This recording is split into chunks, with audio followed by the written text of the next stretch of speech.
Today, we're going to be talking about skin elasticity and how it changes as we age. Hi, and welcome back to the Saranghae YouTube channel. My name's Leslie, and I've worked in the beauty industry for the past 18 years, and I'm here to share my tips and knowledge to help you get the best skin of your life. I get a lot of questions via email about loss of elasticity and how it can change your skin over time. So stay with me for the next few minutes, and I'm going to share some tips about how you can improve your skin's elasticity, whether you're in your 30s, 40s, 50s, and beyond. If you haven't already, make sure you subscribe and follow us every week for more skincare tips.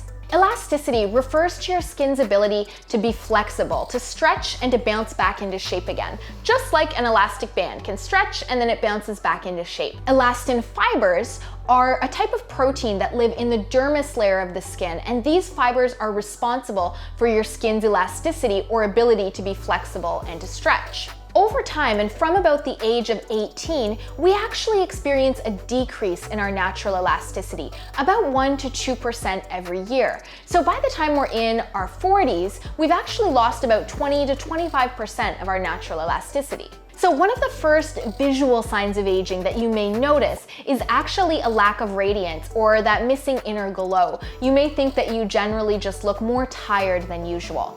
This is caused by a general slowdown in our cellular renewal cycle, meaning the time it takes for your skin to completely renew itself slows down, and that leads to a longer buildup of dead skin on the surface. That dead skin buildup is what causes a dullness or a lack of luminosity. You may have also noticed that due to a loss of elasticity, you may be experiencing some early slackening, or sometimes people refer to this as sagging skin. This is most commonly noticeable around the eyelids, for example, a slackened eyelid, and also along the jawline. Finally, you may be experiencing a decrease in facial volume. Now, facial volume refers to the fatty tissue that lives under the skin and almost acts like a cushion or a padding. When we're young, we have a lot more facial volume, and as we age, that volume becomes depleted. Due to that loss of facial volume, we start to experience more of a hollow or almost sunken look in the face.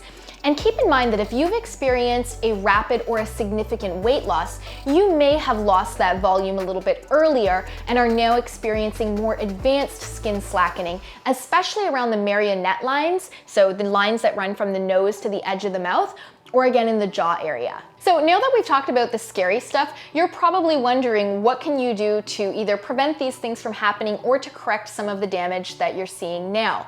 So here are 3 tips that can either prevent or correct existing damage due to a loss of elasticity. So number 1, I recommend that you find a serum loaded with antioxidants.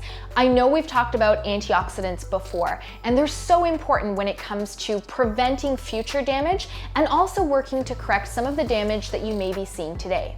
Antioxidants work by correcting oxidative stress that's caused by free radical damage. Free radicals are caused by sun exposure, pollution damage, and they're responsible for a lot of the cellular changes that our skin experiences as it ages.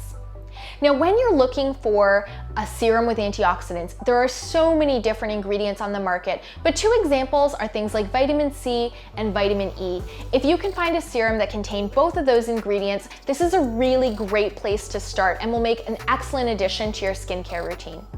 A serum that contains vitamin C and E could be used both morning and evening and should be followed by your moisturizer.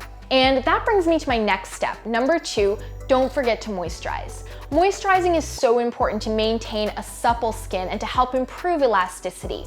You want to make sure that you select a moisturizer that's formulated for your skin type. So if your skin tends to be normal dry to dry, you want to look for ingredients like ceramides or omega fatty acids that are going to help to repair a damaged skin barrier. If your skin's oily, it's still so important to moisturize, even though sometimes we tend to skip this step. If your skin's oily, you want to look for a lightweight fluid texture loaded with hyaluronic acid and maybe something that also gives you mattifying benefits.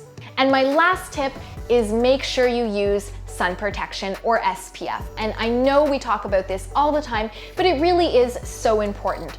Always remembering that 80% of skin aging is caused by photo damage. So you want to make sure that every single day, even if it's cloudy outside, you're getting in the habit of using an SPF of at least 30. And that's really going to protect your skin from future signs of aging. Overall, the best results will come when you combine all 3 of these tips and make them part of your daily routine. If you're already in your middle ages, 40s, 50s, 60s, or beyond, it's definitely not too late to start, but do keep in mind that it will take longer for your skin to show signs of improvement, and the key is in being consistent. If you're younger than 40, consider this exact same advice to be preventative, and remember that it's always easier to prevent damage from setting in before trying to correct it. So that's all for today. I hope you found this information about skin elasticity useful, and if you liked it, give us 5 stars, a thumbs up, or share it with your friends. Make sure you tune in next week for more skincare tips on how you can get the best skin of your life. Bye for now.